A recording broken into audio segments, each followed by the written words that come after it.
महाराष्ट्र में नगर निगम चुनाव के लिए मतदान शुरू होने में अब कुछ ही घंटे का वक्त बचा है, जिसे लेकर सियासी बयानबाजी तेज हो गई है। पार्टियां एक दूसरे पर तीखे आरोप लगा रही हैं। इसी कड़ी में शिवसेना यूबीटी प्रमुख उद्धव ठाकरे ने महायुति सरकार पर बड़ा हमला बोला है। साथ ही बीएमसी चुनाव के लिए मतदान से पहले मतदाताओं से बड़ी अपील भी की।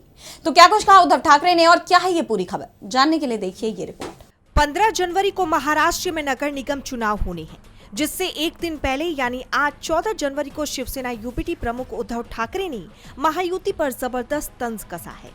दरअसल चुनाव से पहले सरकार की तरफ से पैसे बांटने को लेकर उन्होंने कड़ी आपत्ति जताई।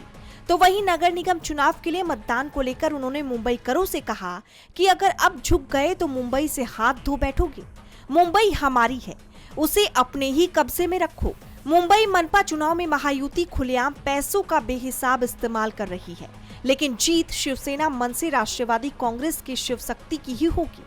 इसके अलावा उद्धव ठाकरे ने मुंबई एयरपोर्ट परिसर की शिवसेना शाखाओं सहित मुंबई में शिवसेना, मनसे, राष्ट्रवादी कांग्रेस, शिव शक्ति युति के कई उम्मीदवारों के चुनाव कार्यालयों से मुलाकात की और मतदान और मतगणना के दिन किन बातों का ध्यान रखना चाहिए, इस विषय पर चर्चा की।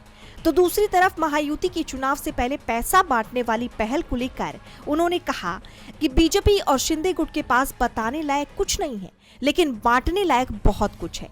अब उन्हें पैसे बांटते समय भी हार का डर सता रहा है। उद्धव ठाकरे ने शिव सैनिकों को आदेश देते हुए कहा कि आज या कल अगर कोई पैसे बांटते हुए दिखाई दे तो बिना किसी हिचकिचाहट के जो करना हो करो। संबंधित व्यक्ति को पकड़कर पुलिस के हवाले कर दो। जैसे आप जानते हैं कि महायुति सरकार ने लाडली बहन योजना के तहत बीएमसी चुनाव से एक दिन पहले यानी 14 जनवरी को महिलाओं के खाते में 3-3 हजार रुपए ट्रांसफर करने का ऐलान किया था, जिस पर अब चुनाव आयोग ने रोक लगा दी है।